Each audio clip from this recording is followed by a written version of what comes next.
Bonjour une fois de plus, bien-aimés. Nous avons eu quelques problèmes techniques tout à l'heure avec le micro et nous n'avons pas eu de son.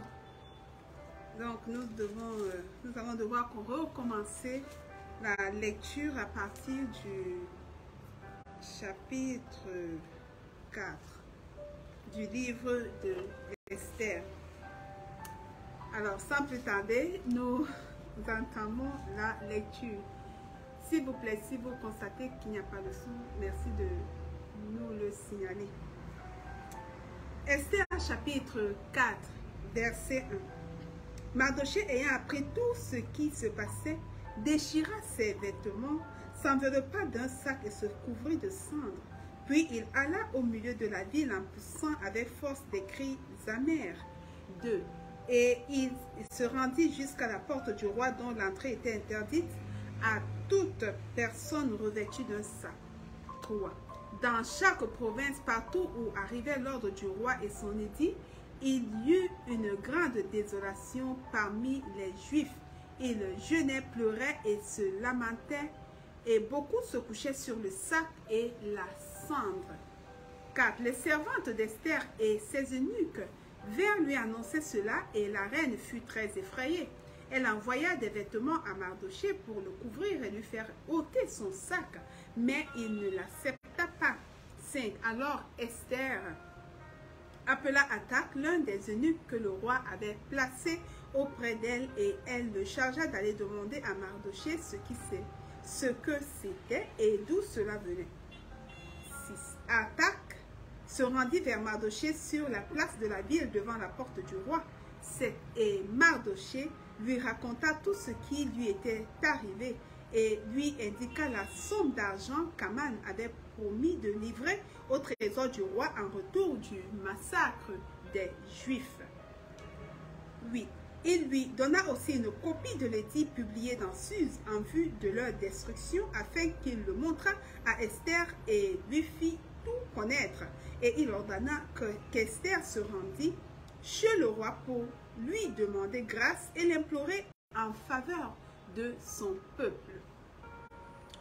9. Atak vint rapporter à Esther les paroles de Mardochée. 10. Esther chargea Atak d'aller dire à Mardochée. 11. Tous les serviteurs du roi et le peuple des provinces du roi savent qu'il existe une loi portant peine de mort contre quiconque, homme ou femme, entre chez le roi dans la cour intérieure sans avoir été appelé. Celui-là seul a la vie sauve, à qui le roi tend le sceptre d'or. Et moi, je n'ai point été appelé auprès du roi depuis 30 jours. 12. Lorsque les paroles d'Esther eurent été rapportées à Mardochée, 13, Mardochée lui fit répondre à Esther, « Ne t'imagine pas que tu échapperas seul d'entre tous les Juifs parce que tu es dans la maison du roi. » 14. Car si tu te tais maintenant, le secours et la délivrance surgiront d'autre part pour les Juifs, et toi et la maison de ton père vous périrez. Et qui sait si ce n'est pas pour un temps comme celui-ci que tu es parvenu à la royauté. 15. Esther envoya dire à Mardochée. 16. Va, rassemble tous les Juifs qui se trouvent à Suse et jeûnez pour moi, sans manger ni boire pendant 3 jours, ni la nuit ni le jour. Moi aussi je jeûnerai de même avec mes servantes, puis j'entrerai chez le roi malgré la loi, et si je dois périr, je périrai. 17. Mardochée s'en alla et fit tout ce qu'Esther lui avait ordonné. Esther chapitre 5, verset 1. Le 3e jour, Esther mit ses vêtements royaux et se présenta dans la cour intérieure de la maison du roi devant la maison du roi. Le roi était assis sur son trône royal dans la maison royale en face de l'entrée de la maison. 2. Lorsque le roi vit la reine Esther debout dans la cour, elle trouva grâce à ses yeux, et le roi tendit à Esther le sceptre d'or qu'il tenait à la main. Esther s'approcha et toucha le bout du sceptre. 3. Le roi lui dit, qu'as-tu, reine Esther, et que demandes-tu? Quand ce serait la moitié du royaume, elle te serait donnée. Car Esther répondit, si le roi le trouve bon, que le roi vienne aujourd'hui avec Aman au festin que je lui ai préparé.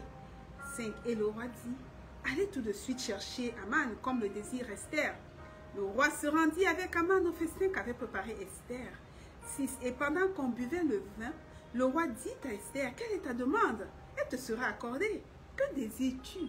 Quand ce serait la moitié du royaume, tu l'obtiendras. 7. Esther répondit, voici ce que je demande et ce que je désire. 8. Si j'ai trouvé grâce aux yeux du roi, et s'il plaît au roi d'accorder ma demande et de satisfaire mon désir, que le roi vienne avec Aman au festin que je leur préparerai, et demain je donnerai réponse au roi selon son ordre. 9. Aman sortit ce jour-là, joyeux et le cœur content. Mais lorsqu'il vit à la porte du roi Mardochée qui ne se levait ni ne se remuait devant lui, il fut rempli de colère contre Mardochée.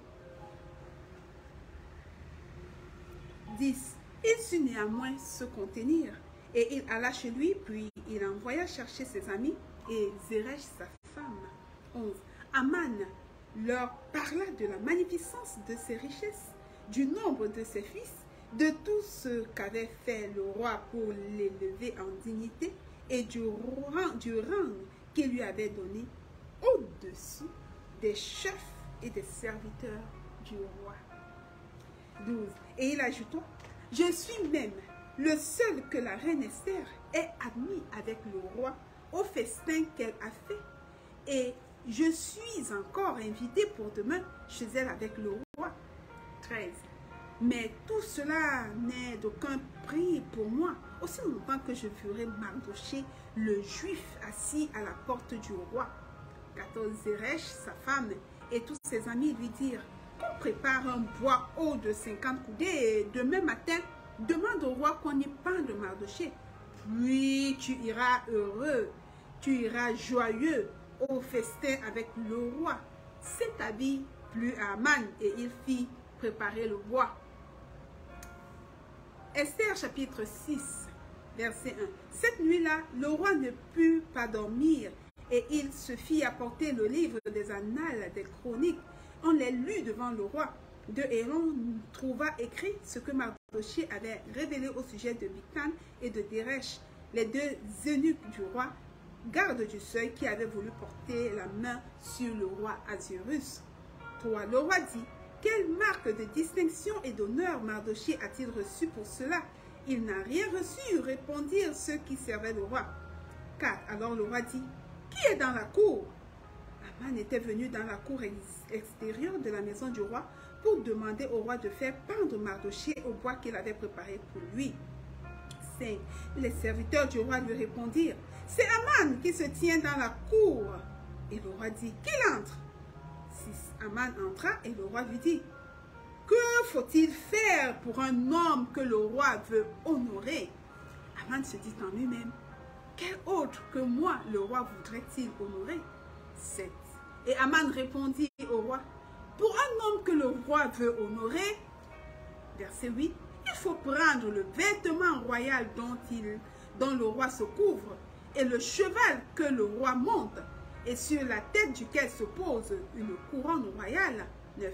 Remettre le vêtement et le cheval à l'un des principaux chefs du roi, puis revêtir l'homme que le roi veut honorer, le promener à cheval à travers la place de la ville et crier devant lui. C'est ainsi que l'on fait à l'homme que le roi veut honorer. 10. Le roi dit à Aman, prends tout de suite le vêtement et le cheval, comme tu l'as dit, et fais ainsi pour Mardochée le juif qui est assis à la porte du roi. Ne néglige rien de tout ce que tu as mentionné. 11. Et Aman prit le vêtement et le cheval, il revêtit Mardochée, il le promena à cheval à travers la place de la ville, et il cria devant lui, c'est ainsi que l'on fait à l'homme que le roi veut honorer. 12. Mardochée retourna à la porte du roi et Aman se rendit en hâte chez lui, désolé et la tête voilée. 13. Aman raconta à Zeresh sa femme et à tous ses amis tout ce qui lui était arrivé. Et ses sages et Zeresh, sa femme, lui dirent: si Mardochée devant lequel tu as commencé de tomber est de la race des Juifs, tu ne pourras rien contre lui, mais tu tomberas devant lui. 14. Comme il lui parlait encore, les eunuques du roi arrivèrent et conduisirent aussitôt Aman au festin qu'Esther avait préparé. Esther chapitre 7 verset 1. Le roi et Aman allèrent au festin chez la reine Esther. Ce second jour, le roi dit encore à Esther, pendant qu'on buvait le vin: quelle est ta demande, reine Esther? Elle te sera accordée. Que désires-tu? Quand ce serait la moitié du royaume, tu l'obtiendras. 3. La reine Esther répondit: si j'ai trouvé grâce à tes yeux, ô roi, et si le roi le trouve bon, accorde-moi la vie, voilà ma demande, et sauve mon peuple, voilà mon désir. 4. Car nous sommes vendus, moi et mon peuple, pour être détruits, égorgés, anéantis. Encore si nous étions vendus pour devenir esclaves et servantes, je me tairais, mais l'ennemi ne saurait compenser le dommage fait au roi. 5. Le roi Ahasuérus prit la parole et dit à la reine Esther: qui est-il et où est-il celui qui se propose d'agir ainsi? 6. Esther répondit: l'oppresseur, l'ennemi, c'est Aman, ce méchant-là. Aman fut saisi de terreur en présence du roi et de la reine. 7. Et le roi, dans sa colère, se leva et quitta le festin pour aller dans le jardin du palais.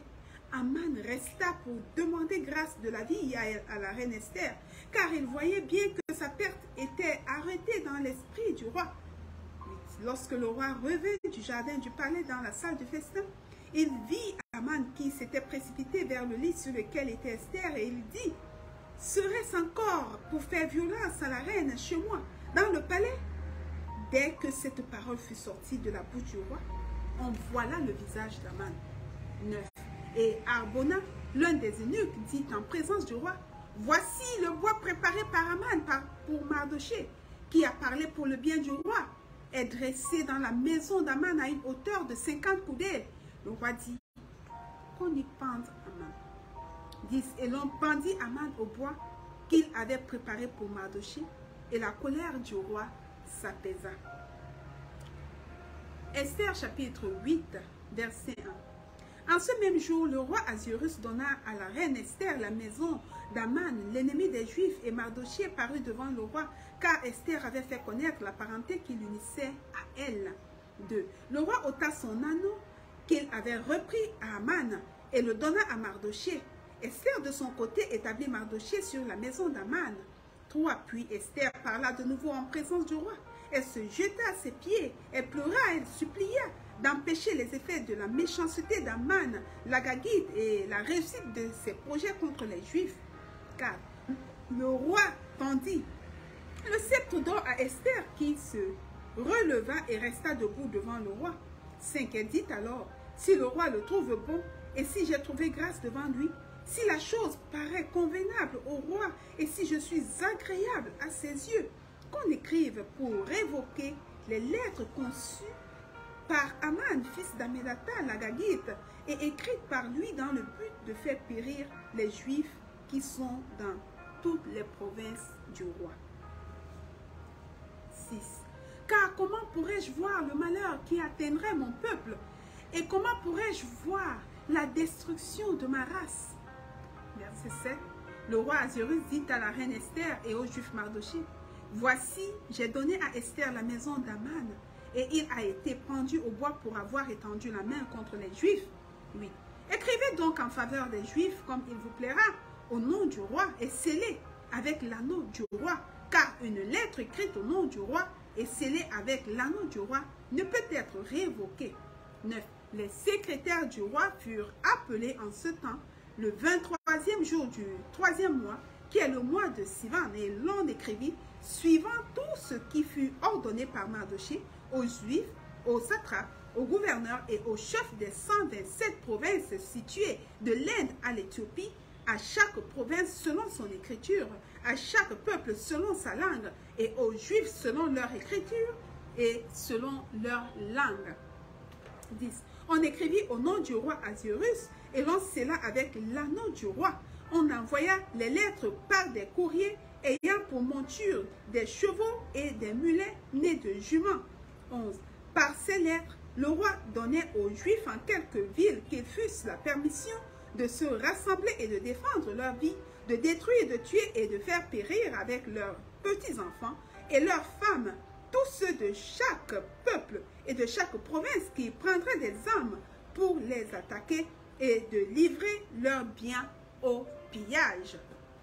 12. Et cela en un seul jour, dans toutes les provinces du roi Ahasuérus, le 13e du 12e mois, qui est le mois d'Adar. 13. Ces lettres renfermaient une copie de l'édit qui devait être publié dans chaque province et informaient tous les peuples que les Juifs se tiendraient prêts pour ce jour-là à se venger de leurs ennemis. 14. Les courriers montés sur des chevaux et des mulets partirent aussitôt et en toute hâte d'après l'ordre du roi. L'édit fut aussi publié dans Suse, la capitale. 15. Mardochée sortit de chez le roi avec un vêtement royal bleu et blanc, une grande couronne d'or et un manteau de Bézus et de pourpre. La ville de Suse poussait des grands cris et se réjouissait.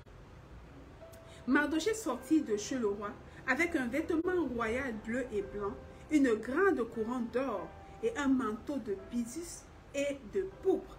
La ville de Suse poussait des cris et se réjouissait.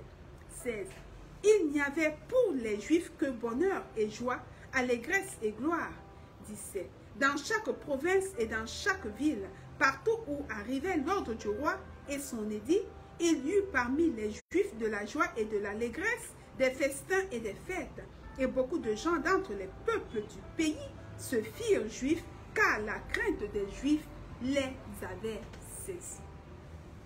Esther chapitre 9, verset 1. Au 12e mois, qui est le mois d'Adar, le 13e jour du mois, jour où devait s'exécuter l'ordre et l'édit du roi, et où les ennemis des Juifs avaient espéré dominer sur eux, ce fut le contraire qui arriva, et les Juifs dominèrent sur leurs ennemis. 2. Les Juifs se rassemblèrent dans leur ville, dans toutes les provinces du roi Ahasuérus, pour mettre la main sur ceux qui cherchaient leur perte, et personne ne put leur résister, car la crainte qu'on avait d'eux s'était emparée de tous les peuples.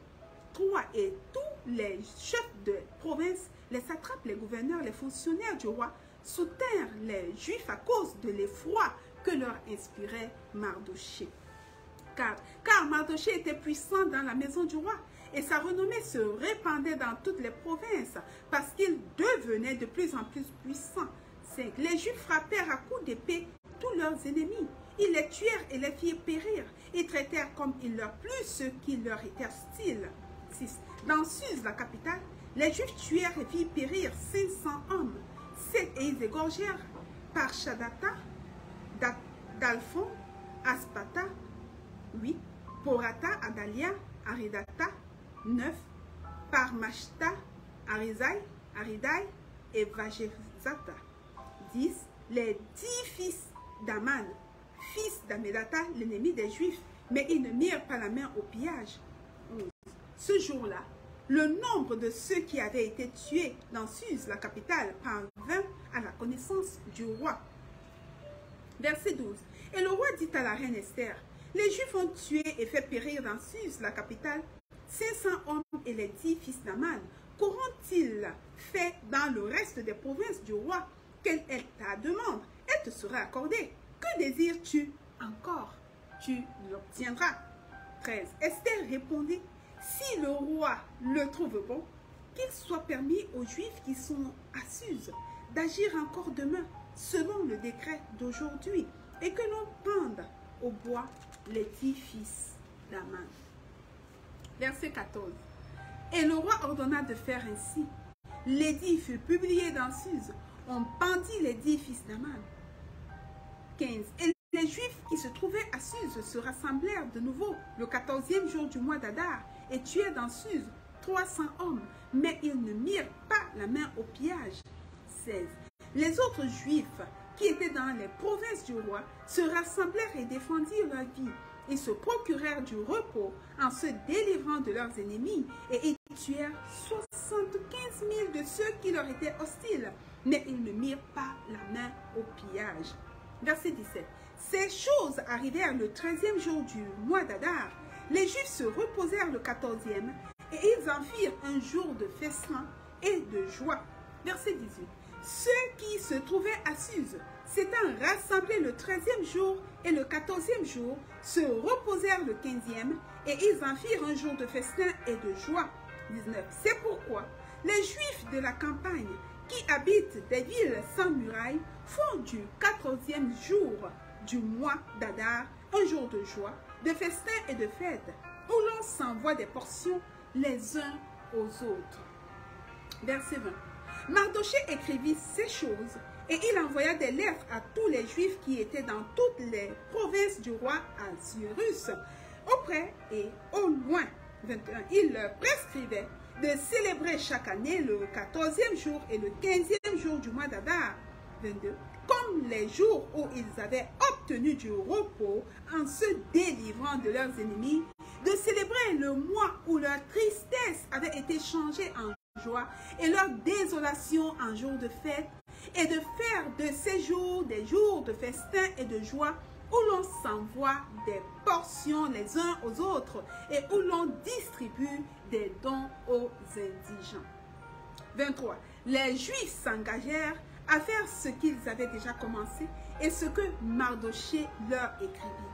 Car Aman, fils d'Amedada, l'Agagi, ennemi de tous les Juifs, avait formé le projet de les faire périr et il avait jeté le pur, c'est-à-dire le sort, afin de les tuer et de les détruire. Verset 25. Mais Esther s'étant présentée devant le roi ordonna par écrit de faire tomber sur la tête d'Aman le méchant projet qu'il avait formé contre les Juifs et de le pendre au bois, lui et ses fils. 26. C'est pourquoi on appela ces jours Purim du nom de Pur, d'après tout le contenu de cette lettre, d'après ce qu'ils avaient eux-mêmes vu et ce qui leur était arrivé. 27. Les Juifs prient pour eux, pour leur postérité et pour tous ceux qui s'attacheraient à eux, la résolution et l'engagement irrévocable de célébrer chaque année ces 2 jours, selon le mode prescrit et au temps fixé. 28. Ces jours devaient être rappelés et célébrés de génération en génération, dans chaque famille, dans chaque province et dans chaque ville. Et ces jours de Purim ne devaient jamais être abolis au milieu des Juifs, ni le souvenir s'en effacer parmi leurs descendants. Verset 29. La reine Esther, fille d'Abikaïl, et le juif Mardoché écrivirent d'une manière pressante une seconde fois pour confirmer la lettre sur les Purim. 30. On envoya des lettres à tous les Juifs dans les 127 provinces du roi Ahasuérus. Elles contenaient des paroles de paix et de fidélité. 31. Pour prescrire ces jours de Purim au temps fixé, comme le juif Mardoché et la reine Esther les avaient établis pour eux, et comme ils les avaient établis pour eux-mêmes et pour leur postérité, à l'occasion de leur jeûne et de leur gré. 32. Ainsi l'ordre d'Esther confirma l'institution des Purim, et cela fut écrit dans le livre. Esther chapitre 10. Verset 1. Le roi Ahasuérus imposa un tribut aux pays et aux îles de la mer de tous les faits concernant sa puissance et ses exploits, et les détails sur la grandeur à laquelle le roi éleva Mardoché, ne sont-ils pas écrits dans le livre des chroniques des rois des Mèdes et des Perses? 3. Car le juif Mardoché était le premier après le roi Ahasuérus considéré parmi les Juifs et aimé de la multitude de ses frères. Il rechercha le bien de son peuple et parla pour le bonheur de toute sa race. Voilà, bien-aimés, nous sommes arrivés au terme des 10 chapitres du livre d'Esther, je voudrais tout simplement nous encourager à lire, à relire, à écouter la Bible et à la mettre en pratique. Si nous lisons, si nous écoutons, si nous ne la mettons pas en pratique, cela ne servira à rien. Parce que la Bible n'est pas un livre, juste un roman, non. C'est le livre de la vie. C'est la notice pour la marche de l'homme sur cette terre.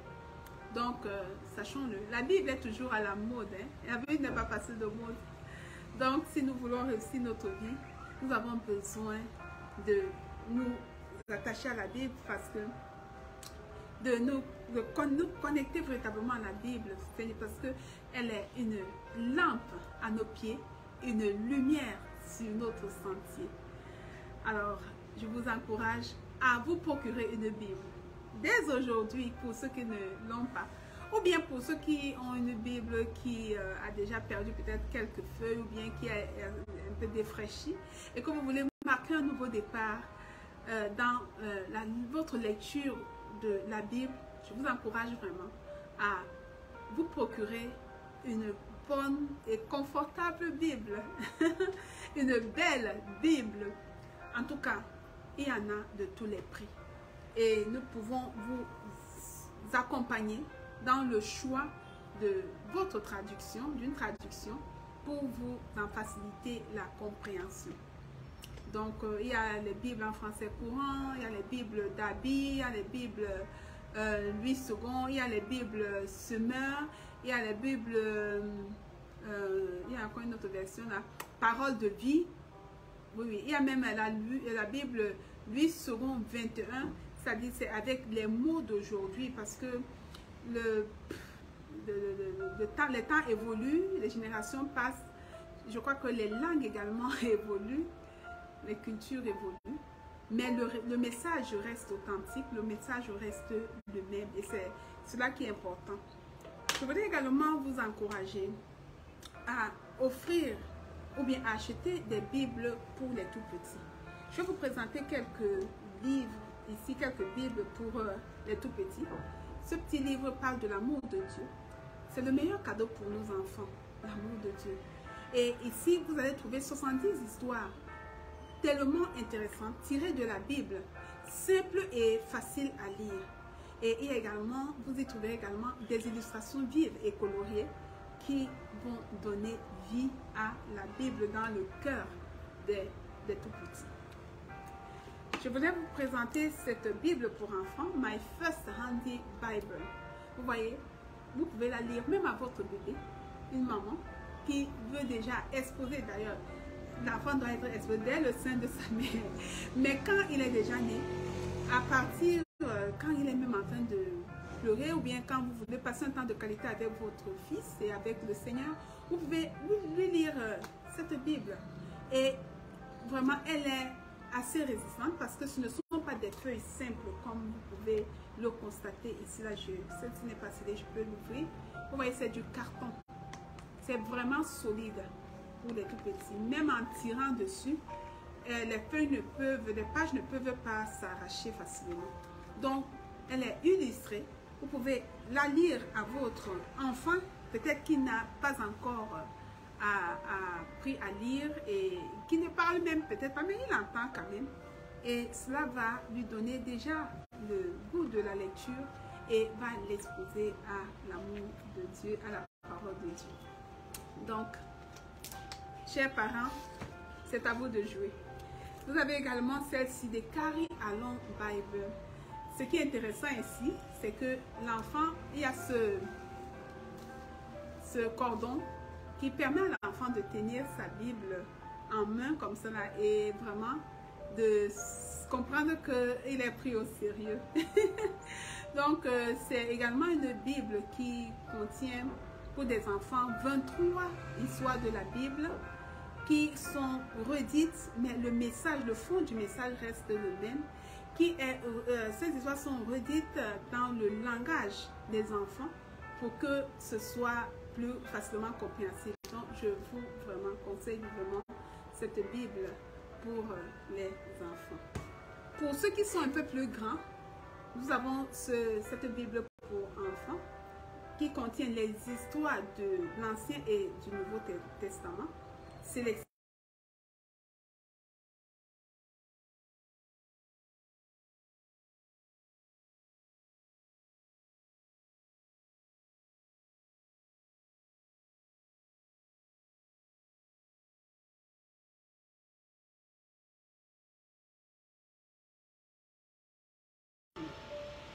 voilà.